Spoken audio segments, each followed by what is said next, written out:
you guys, I have a question for you. Do you sew with knit fabrics? I absolutely love sewing with knits. In fact, the majority of my DIY wardrobe has been created using knit fabrics. But I hear all the time from people who are absolutely afraid to even attempt sewing a knit garment. If that's you, then I have something great for you today. We're going to be sewing an oversized sweater tunic, and along the way, I'm going to share with you 7 tips that should help you to create a knit garment that you can wear and be proud of. We're going to learn how to set the proper stitch settings. I'm going to share with you the importance of using a walking foot when sewing with a sweater knit.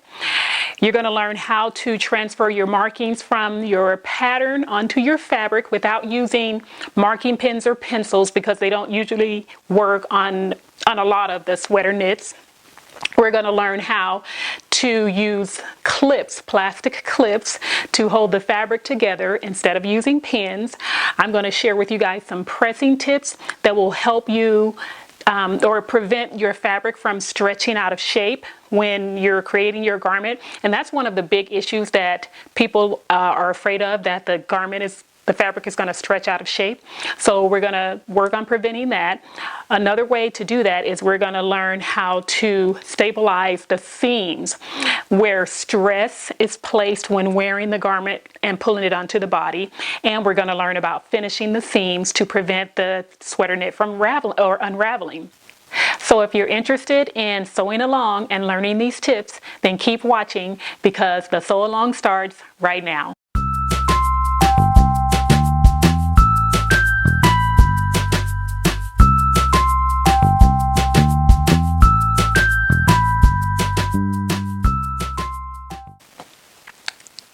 Welcome to my YouTube channel. I'm back, you guys, and I am so excited. And the thing I'm most excited about is the fact that I'm actually learning to do this on my own. For those of you who follow me here on YouTube or over on my blog, anitabydesign.com, then you already know that my husband was my photographer for my blog and my videographer here for all of the YouTube. He recorded all of my videos. So I'm having to learn how to do all of those things for myself now.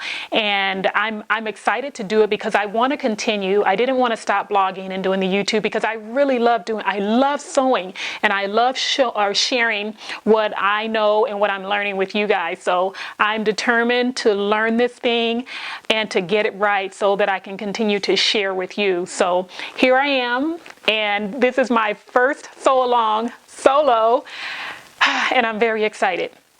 Now, if you are new to sewing, or if you don't know how to sew, I suggest you go and watch my beginner's sewing course here on YouTube. You will find it on my feed or in my on my channel, and learn the techniques for sewing before joining this sew along, because I will not be teaching you sewing techniques. I will just be teaching you some tips for sewing with sweater or with knits or with a sweater knit. So you can go check that out and then come back and join us. Okay, for those of you who are ready, here's what you're going to need. We're going to be sewing Simplicity 8738, and you will only need 4 pieces. Pieces 1, 2, 3, and 4. You will need 1 front, cut on the fold, 1 back, cut on the fold, 1 collar, cut on the fold, and 2 sleeves.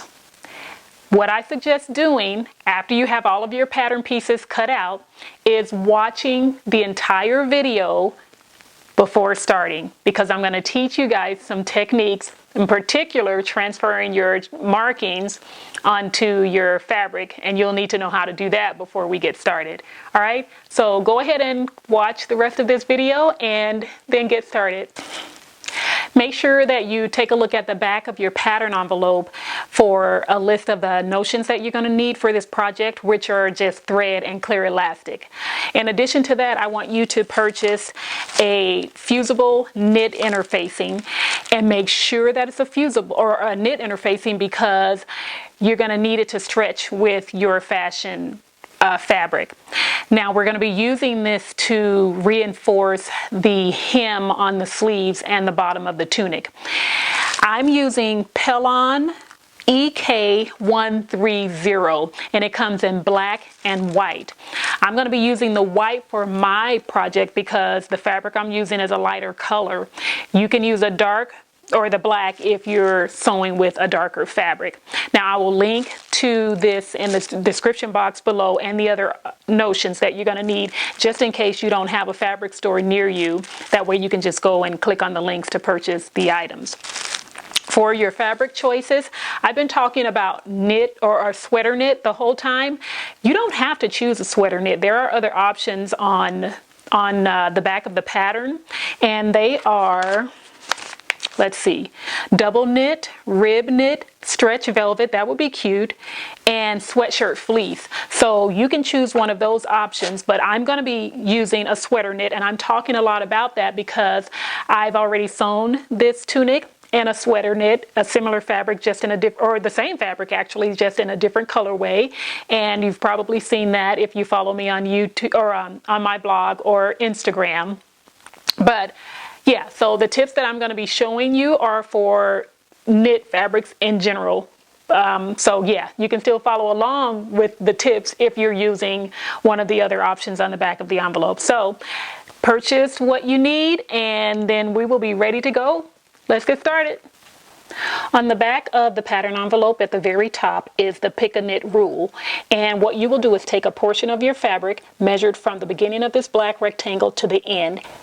If your fabric stretches from here to the end of the white rectangle, then your fabric has enough stretch for the garment that you're going to be sewing. So I'm going to take the fabric that I'm using for this project and I'm going to start in a little bit, don't start on the very edge of the fabric, go in a little bit, and I'm going to measure this 4 inches and then I'm going to stretch it to the end, and it made it so this fabric is fine for the project. I'm going to show you how to transfer your markings from your pattern tissue onto your knit fabric using the thread tracing method. Now, what you're going to need is a hand needle and a contrasting thread. You want to use a contrasting thread so that you can easily see the thread when you get ready to put your pieces together for sewing. Okay, you're going to thread your needle with a double layer of thread. And you're going to choose whichever size you're sewing. I'm sewing a medium, so I'm going to choose the medium circle. And we're just going to insert the needle through that circle, through both layers of fabric. And we're going to pull it through all the way until there's about maybe a couple of inches of thread left. We want a long enough thread tail so that when we're working with the fabric, it doesn't pull out. And then you're going to flip that over. And you're going to push it back through, not through the same area. You want to make sure that you're grabbing a thread of the fabric, pull it through, and you're going to hold on to that thread so that it doesn't pull all the way through. And again, you're going to leave a tail long enough so that it doesn't pull through when we're working with it. Then we're going to take the tails and we're going to cut this loop open. And then we're going to cut off the excess on this other side. Then what we're going to do is, oh, I forgot to mention, go ahead and pin your pattern tissue onto your knit fabric. If you're using a sweater knit, it will hold because the pattern tissue is going to hold a pin in onto the fabric. So go ahead and remove your pins. Then what we're going to do is we're going to remove the pattern tissue from the fabric. In order to do that, you want to turn it over and press down onto the thread tails so that they don't pull out when you're pulling the tissue off. So that's what you're going to do. Then we're going to go in between the layers of the fabric because we're doing this on both layers that we cut out. Okay, you're going to open that up, making sure you're not pulling these threads all the way out of the fabric. Okay, so you're going to open and go in between there and snip, making sure that you have tails on both sides. Okay, and if it's too short on one side, just pull it a little bit. And those are your markings that you're going to use when you're matching your pattern pieces together when you start sewing. So go ahead and do this for all of the markings that you need to transfer onto your fabric. Whenever you're starting a new sewing project, you want to make sure that you're using the proper stitch settings based on the type of fabric that you're using. And the 3 settings that you're going to need to set are the stitch type, the stitch width, and the stitch length. I'm going to be sewing on the Baby Lock Soprano for this project, and here on the operations panel I'm going to show you how I choose my stitch settings. So let me put that back to regular straight stitch. So I'm sewing with a sweater knit fabric, and I'm going to need a zigzag stitch. So I'm going to go with number 5, which is a regular zigzag. Whenever you're sewing with a knit fabric, make sure you choose some type of stretch knit or stretch stitch so that the stitches will stretch along with the fabric. For my stitch width, I'm going to go with a 1.0, and here's my selector for the stitch width. So I'm going to press the minus sign down to 1.0. And for the stitch length, I'm going to go with a 2.5 millimeter length. So I'm going to press the plus sign up to 2.5. Now, if you don't know how to change the settings on your particular sewing machine, then I suggest pulling out your owner's manual so that you can learn how to do that. Now, the main challenge in stitching with knits is to prevent the seams from growing. Therefore, I'm going to recommend that you do a practice on a scrap piece of fabric, the same type of fabric that you're using for your project. And there are 2 ways you can do this. What I've done here is I've taken a scrap piece, folded it in half so I have a double layer or double thickness of fabric, and then I've measured off, I think I did 3 inches. Yes, 3 inches, a length of 3 inches of this fabric, and marked it at the beginning and the end. Then after I sew in the seam, I'm going to measure that length again to make sure it's still 3 inches. If it's longer, then that means the seam has grown while I'm, during stitching, which means I'm going to have to adjust the settings or possibly the tension of the presser foot to prevent the fabric from stretching. Now, you can also measure this entire length of the scrap and use the same process. So you're going to sew in the seam and then measure it again to make sure it hasn't grown. I highly recommend doing that, especially if you're new to sewing with knits and you're not familiar with the different settings for the types of fabric that you use. Go ahead and do that test. So I'm going to go ahead and demonstrate that right here.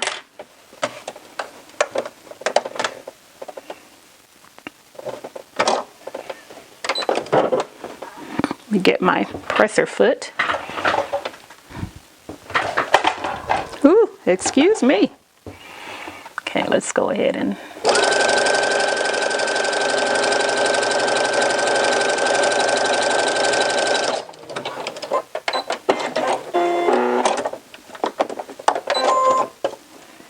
okay, so now I've got the stitch in, and it does stretch with the fabric. Now I'm going to measure to make sure I still have 3 inches. And there you see it's still 3 inches. So the seam did not grow. So this stitch length and width will work for the fabric that I'm sewing. And the seams won't be wavy and all wobbly. So make sure you test before you start. This is the walking foot. If your machine came with one, please use it. If your machine did not come with one, then I'm going to highly recommend that you purchase a walking foot for your machine, because it is an invaluable tool when you're sewing with knits and really thick, lofty fabrics. What it does is it helps to feed the fabric layers through the machine at the same time. So while the feed dogs of the sewing machine is moving the bottom layer of fabric through the machine, the feed dog helps to move the top layer of fabric through the machine at the same time. So when you come to the end of your seam, you won't have one layer of fabric longer than the other. And it also helps to keep the fabric from stretching while you're sewing. So again, I highly recommend getting this. Check your owner's manual for your sewing machine and see if your machine has one for it. If not, you can go on to, I think, Amazon, and maybe you can find one there, a generic one, I'm not sure. But yes, check there or check your local sewing machine or fabric store to see if they have one. Please get the walking foot because it will make your work a lot easier and you won't have to worry about those uneven layers and stretched fabric.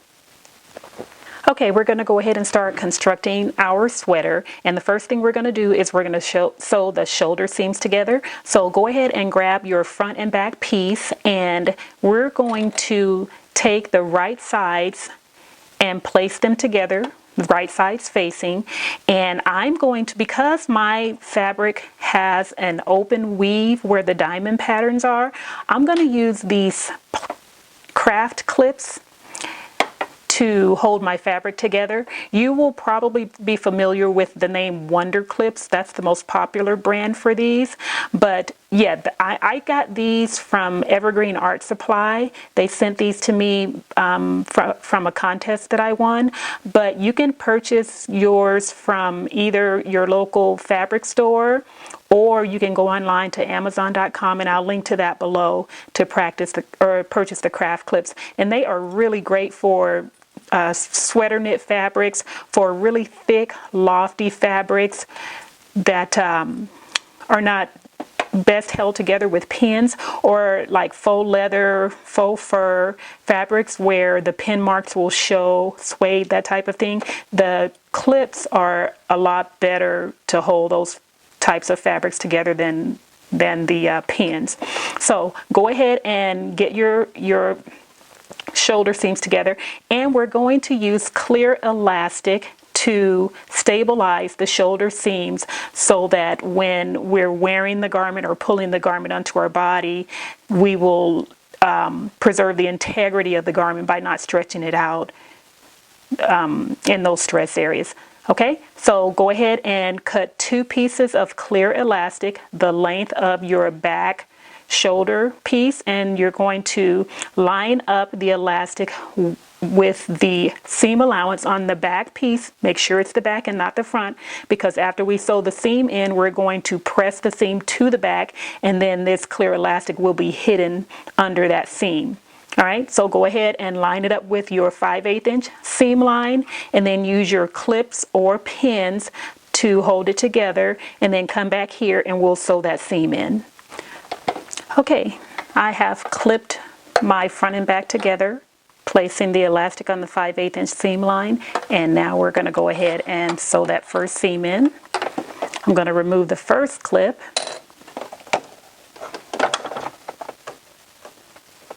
lining it up on the 5/8 inch seam line.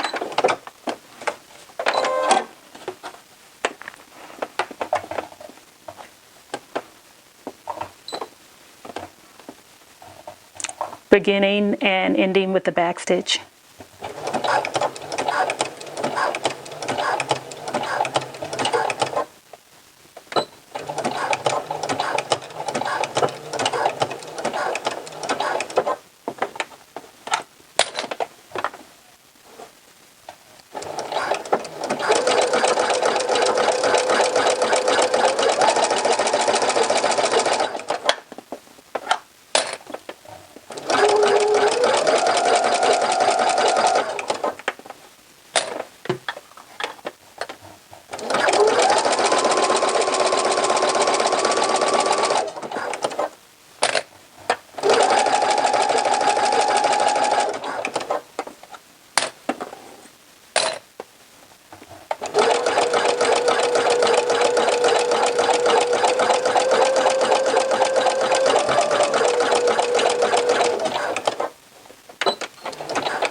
So we have our first seam, and it does stretch with the fabric. Okay, Now, I want you to go ahead and do the same thing on the other shoulder, and then you choose which type of finish you'd like to use with your seam allowance. I'm going to use my serger. I'm going to go ahead and serge this raw edge. You can use a zigzag stitch if you don't have a serger, but if you're using a sweater knit, you really want to make sure you take care of that detail because you don't want it to unravel and come apart at the seam. All right. So again, if you don't have a serger, go ahead and put another row of zigzag stitching here, and then you can trim close to the second row of zigzag stitch. If you have a serger, go ahead and finish off that seam allowance with your serger, and then meet me back here at the machine. Okay, I want to show you guys how I will be finishing my seam allowances for the sweater. I'm using a serger. This is my Baby Lock Evolution that I absolutely love. And this is just my personal preference. You can use whichever method you choose to finish your seams, but I find this to give a very clean, polished, professional look. So here is how it works for those of you who have never used a serger before.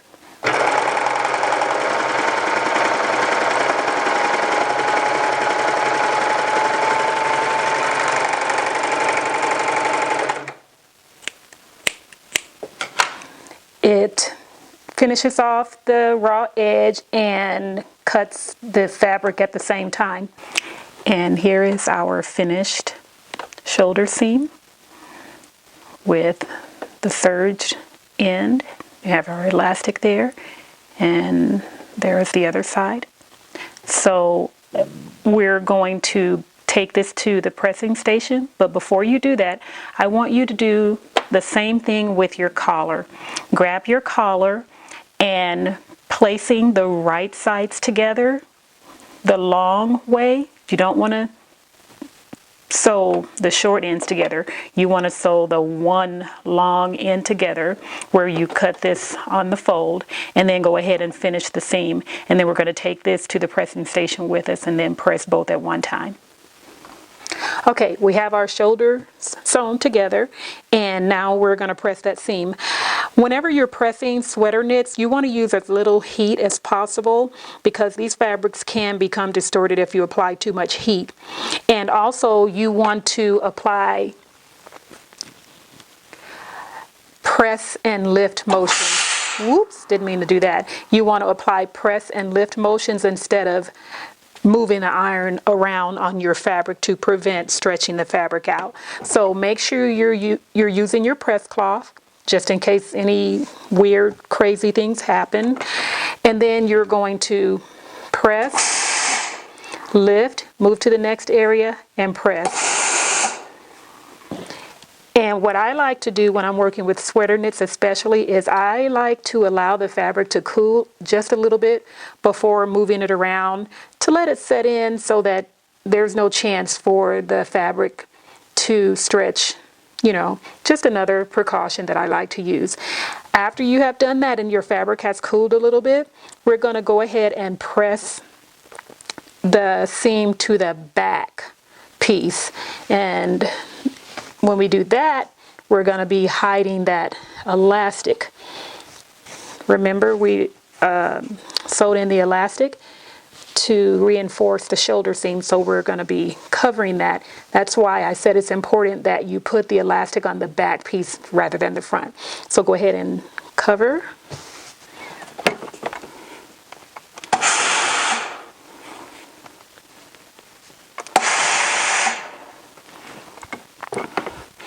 And again, I'm going to go ahead and let that cool for a bit.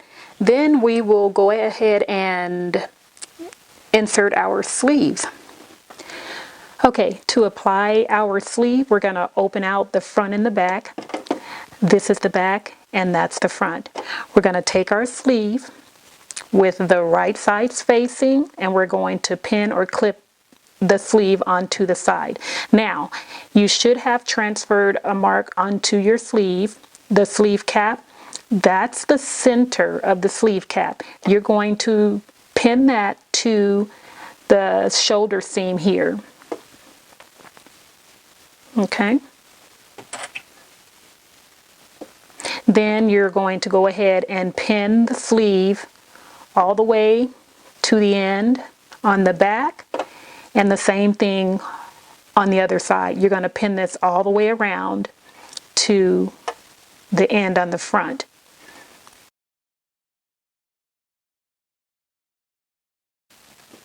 After your sleeve is clipped in place, we're going to go ahead and sew it in.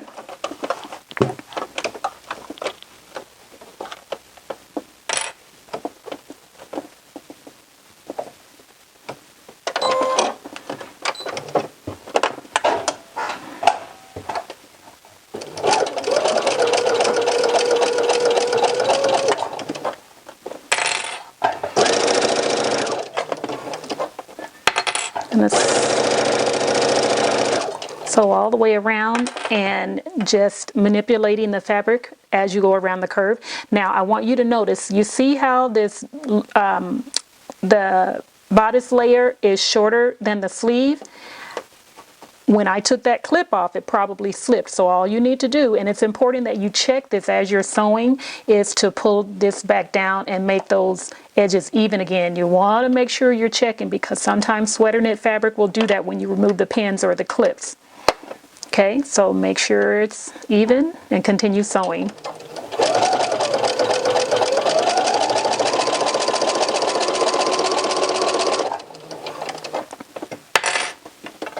And again, make sure that the seam allowance is pointing toward the back so that the clear elastic is hidden, and continue sewing.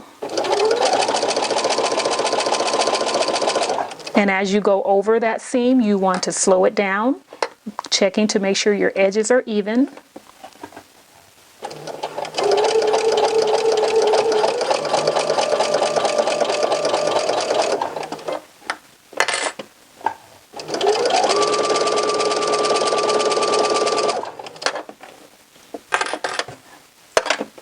And also, when you're sewing this knit, you want to make sure that your fabric, or any type of fabric, you want to make sure your fabric is puddled on top of the table and it's not hanging off the side.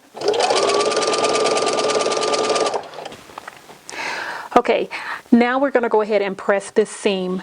When pressing shaped areas such as curved seams, darts, collars, or sleeve caps, I like to use the pressing ham, or the tailor's ham, which is the proper term. So after pressing the seam flat, I will go ahead and open out the sleeve, place the pressing ham underneath, and just shape the fabric on top of, or the seam on top of the ham.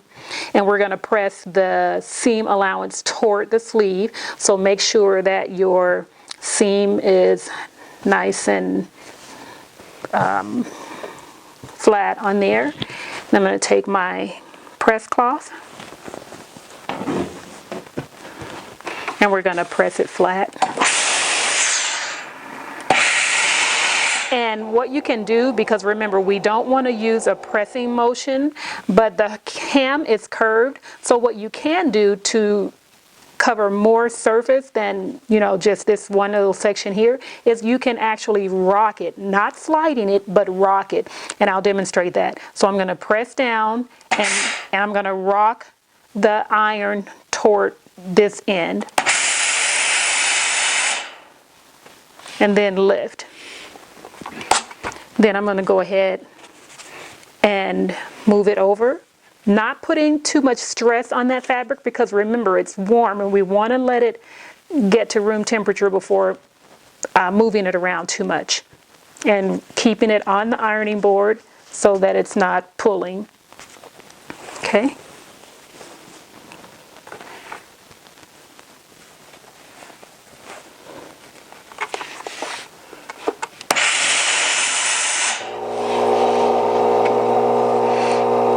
Then we're going to go and do the same thing on the other side here.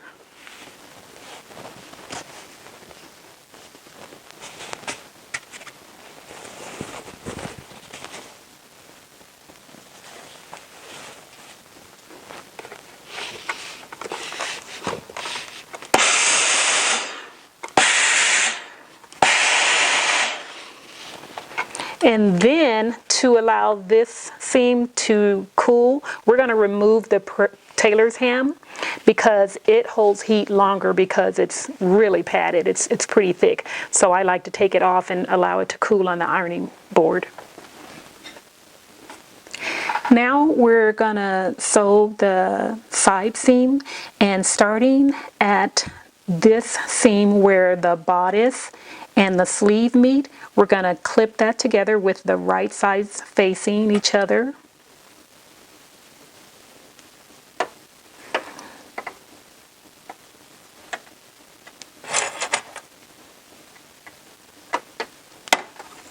Again, you feel free to use as many pins or clips as needed to help you have control of the fabric when you're sewing. Okay, so we have that pinned together.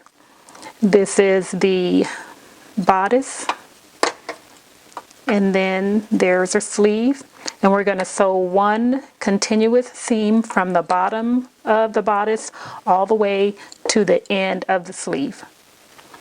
Okay, let's go ahead and get that started.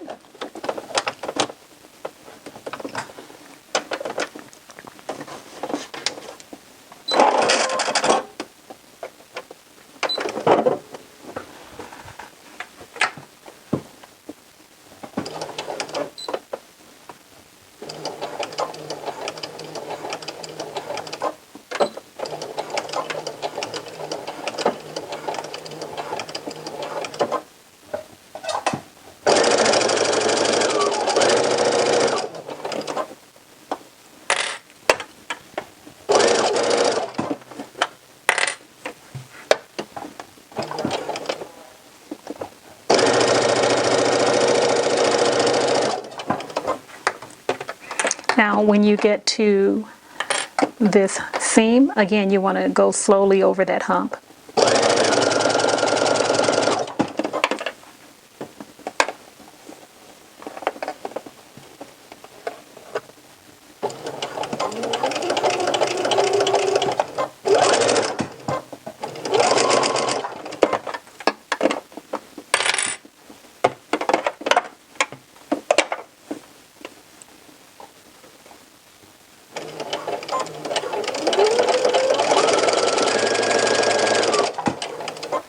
Now, if you are sewing or leaving the opening for the thumb, then here's where, or actually you'll go to the point where you should have placed a mark to let you know where to stop and start to leave that opening.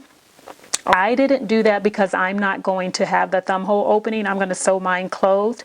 But if you are leaving yours open, here's what you're going to do. Sew up to the point where you marked on your fabric to begin the opening and stop. Then you're going to backstitch.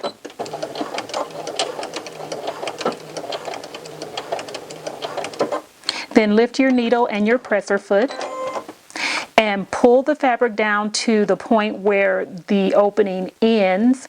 Then lower your presser foot and needle, and then you're going to backstitch again, and then continue sewing to the end. If you're not leaving that opening, then skip that step and just continue sewing all the way to the end. To prepare the hem, we're going to use the fusible interfacing. Now what you'll need to do ahead of time is cut strips of interfacing 5/8 of an inch wide, or whichever thickness you want, depending on the hem that you want. If you want a larger hem than 5/8 of an inch, feel free to do that. But cut your interfacing the width of the hem that you choose to use. And then we're going to take the interfacing and place it along the edge. Go ahead and finish the bottom edge of your sweater before doing this step, so that when we fold it up, it'll already be finished. So take your interfacing and place it along the edge, the finished edge, making it even with the raw edge or the finished edge. And then we're going to just press that in place. Now you want to make sure that the sticky side, you can feel it with your finger. You want to make sure that the sticky side is facing the fabric. These are the glue dots, and you want to make sure that's facing the fabric so that it will adhere to the fabric and not stick to your iron. So press that, or apply that. Make sure it's right along the edge, and then go ahead and press in place. And press. Now you can use a wet press cloth on top of this, or you can just give it a burst of steam, and you want to hold it in place for about maybe 10 seconds. If you were part of my beginner's sewing course, then you learned how to do this. If you were not and you're interested, it's on my YouTube channel. It's in a playlist. All of the classes are in a playlist, so you can find it there. And then after you do that, you're going to continue placing strips of interfacing all the way around until you have completed preparing the hem. And then we're going to fold it up. You're going to fold up right along that edge. And what's nice about this, when you add this interfacing, it gives you a crisp edge so that when you fold over, it's already there and you don't have to measure. So after you apply your interfacing, fold over, and then you're going to press. And you're going to do that all the way around the bottom of your sweater to press up the hem, and then you will top stitch, or you can use your cover stitch if you have one to sew in the hem. You're going to do the same thing, the same process with your sleeves. Apply your interfacing, finish the edges, apply your interfacing, and then fold it up, press the fold in, and go ahead and top stitch to sew in your hem. To sew in our hem, we're going to top stitch. So let's insert the fabric with the right side facing up. I'm going to use a 5/8 inch hem, so I'm going to go ahead and insert the fabric to that point. And I'm starting before the hump, just before the hump, maybe an inch or so before the hump. I don't want to start on the hump because it can create difficulty. It's easier to start away from it and then just sew over it. So let's go ahead and sew the hem all the way around.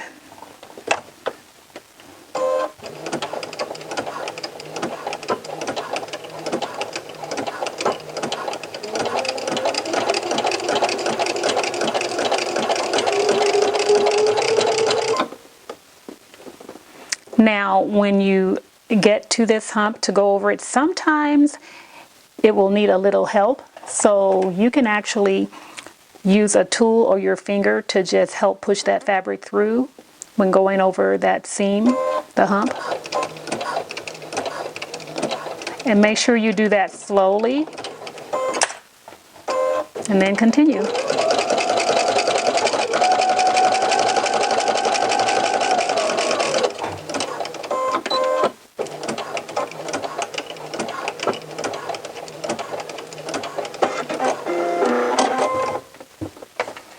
Okay, and there we have our hem sewn in, flexible, and looks nice on the inside.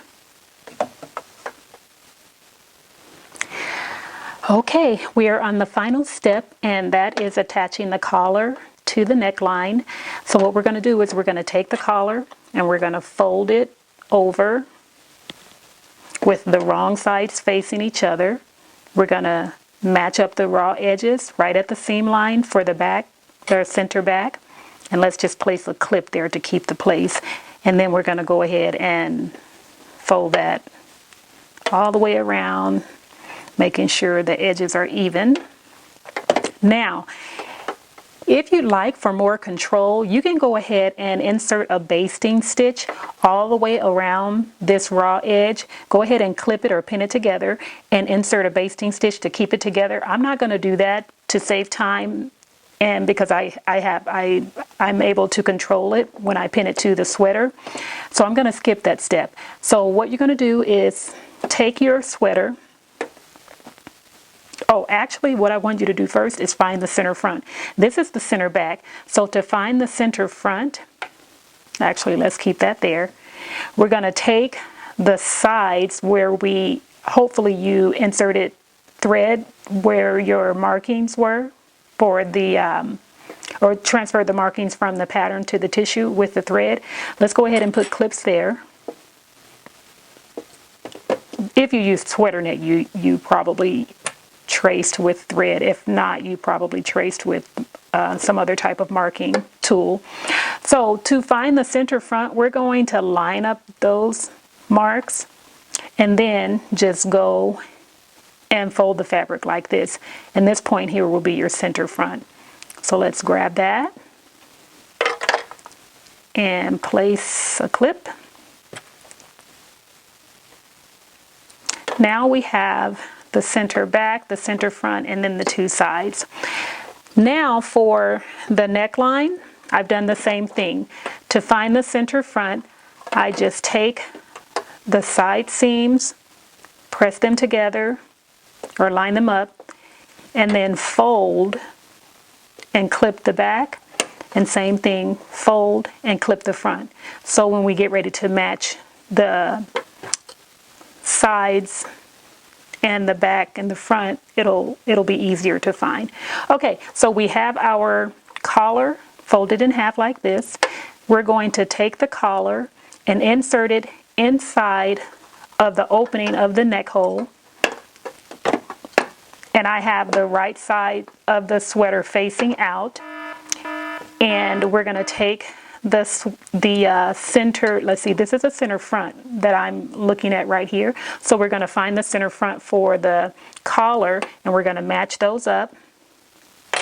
And then we're going to clip those together. I'm going to take the center back and match it with the center back of the sweater and clip it together. Same thing with the sides, and then we're going to go ahead and pin or clip all the way around, making sure that the shoulder seams are folded, or the shoulder seam is folded to the back piece, not the front, because remember, we're hiding that elastic.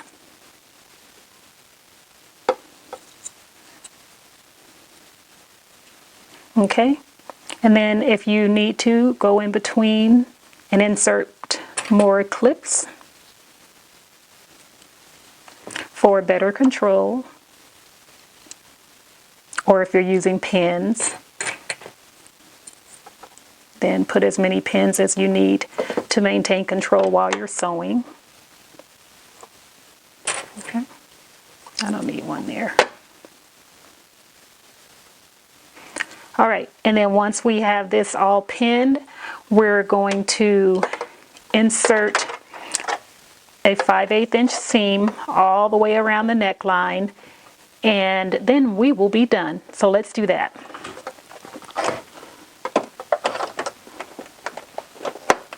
Again, I don't start on the hump where all of the bulk is. I like to start just a little bit before that. Oops. And make sure that your seams your edges are lined up evenly.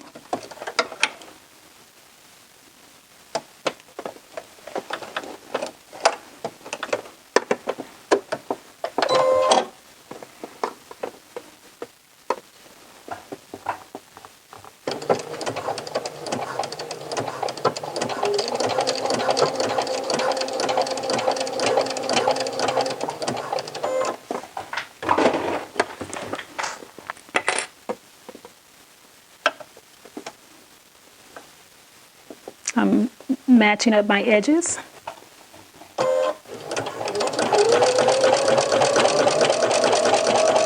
And now that I'm coming upon that hump, I'm going to use this little tool to help push the fabric through because it's really bulky here.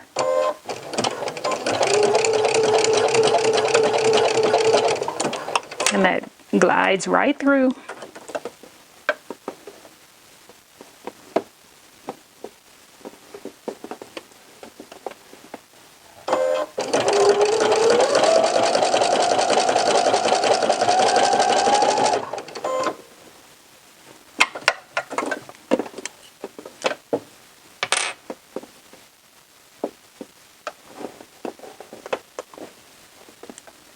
When you're coming up on those seams, make sure they're folded to the right way. All right, make sure this is folded to the back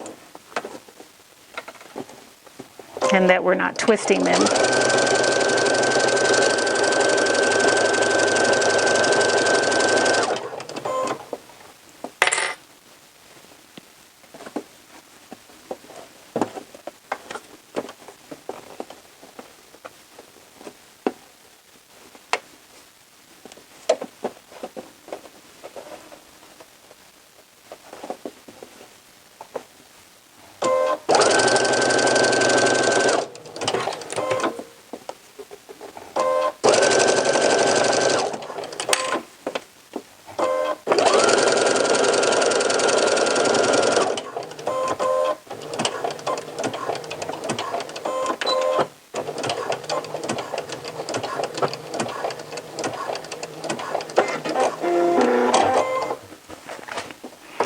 Okay, we are done. Go ahead and finish your seam allowances. Press your collar. After you press this seam flat, or finish the seam and then press it flat, then you're going to open out your collar, and then you're going to press the seam going down toward the top, toward the bodice, away from the collar. All right, then you want to give it one final press and your sweater tunic will be done. Well, that's it. We are done. And I really hope that you have enjoyed this video. If so, I invite you to please hit the like button below. When you do that, it helps me to know that you are appreciating the content that I'm delivering here. And in order for me to continue doing it, I need to know that you guys want it, okay? So hit the like button, and if you're not already subscribed to my YouTube channel, I invite you to do that. And after you hit the subscribe button, make sure that you click the bell to the right of the subscribe button so that you will be notified when new content is delivered here on my YouTube. And I do, you guys, I have plans to bring a lot more goodness. I'm getting back into this thing and I am ready to go. So many ideas. So yeah, thank you for watching. And as always, remember, when you live in your design, it is from there that God shines. That means when you live according to the way that you have been created, it is from that place that God will use you to bless other people. Have a great day, and I'll see you next time. Bye.